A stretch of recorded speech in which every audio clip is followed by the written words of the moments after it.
the dollar has gone high because, you know, and that is one side. As a director, as a tea farmer, we are not complaining. I actually want to... On the other side now, as a member of parliament, now taking care of everything else, then now that's not very good.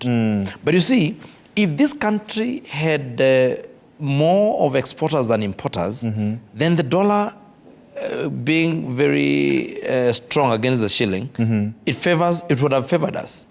But the problem is that the dollar is very high or very strong against the Kenya shilling, and we are net importer.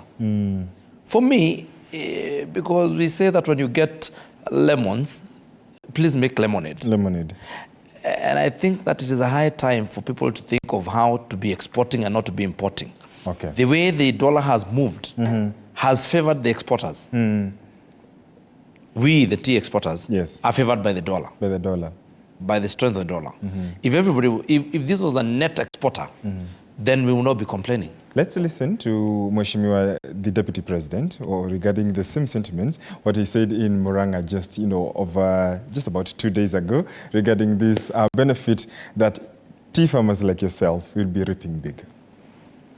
It is true, tumeweka reforms, last time tumepata bonus nzuri. But I agree with what Wakili Edward Mureu amesema. Ya kwamba the dollar is high. So, hii mambo ya dollar kuwa juu should be represented, it should transform into some gain. Sindio? So, I'm going to call a meeting of KTDA on Tuesday morning at 8:30. We sit down, we look at the numbers. What is the rate ya dollar? Calculator iko nitanulia mawe mpya. Ndio isifanye makosa, sindio? We are going to align it. Mutaniwachia hiyo maneno? Munaniamini mimi? We will align it. There is no way we can have a fixed rate. We have a free economy. We'll be paid at the existing rate of the dollar on that particular day. That will happen. Indeed, that was Deputy President over the weekend speaking in, I believe, Murang'a County. Mheshimiwa Gigi, when you listen to the sentiments you're talking about, being paid at the interest, rather the current rate of the dollar to farmers, how much of reforms have gone into ensuring that farmers can actually reap big? You're also a chairman I'm a director. A director at Theta and those are good prayers. Maybe I'll be a chairman. Maybe, those are good prayers. Yes. I want to say this. Actually, what the Deputy President has said, I said it in December. Yes.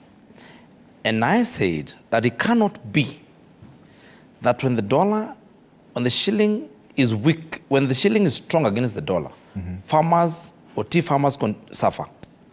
And when it is strong, when the dollar is strong against the Kenya shillings, then the Kenyan farmer continues suffering.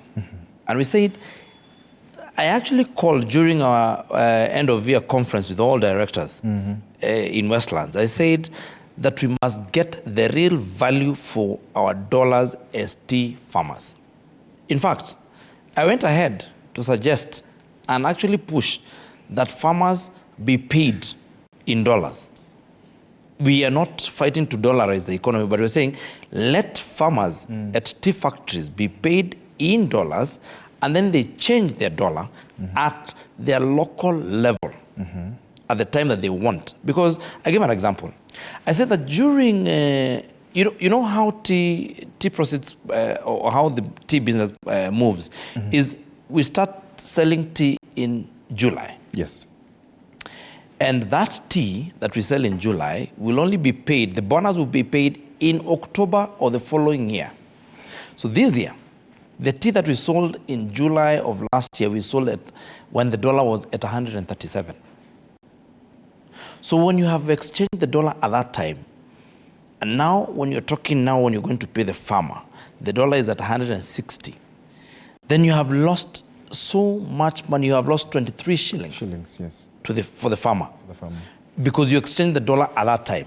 If you had kept that money in dollar, then the farmer would have exchanged that dollar at 160 now, and would have paid the farmer a lot higher for the dollar that they earned at that time. So that decision must and should and must be left to the directors of a factory, individual factories, to make when to get into the exchange, Yes. when to exchange their dollars for the Kenya shillings, and when to pay their farmers. Okay.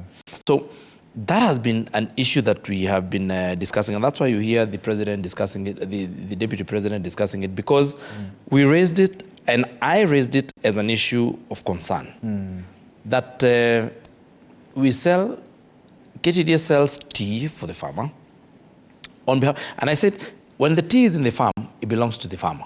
When the tea is in the factory, it belongs to the farmer. When the tea is at the auction, it belongs to the farmer. And when the tea is sold, that dollar that has emanated from that belongs to the farmer for her or him to decide what to do with it when she wants to do with it. Are people still plucking out the tea bushes from their farms? No. I think that there was a phase some 5 years ago, and I think that was nipped in the bud by the regime change,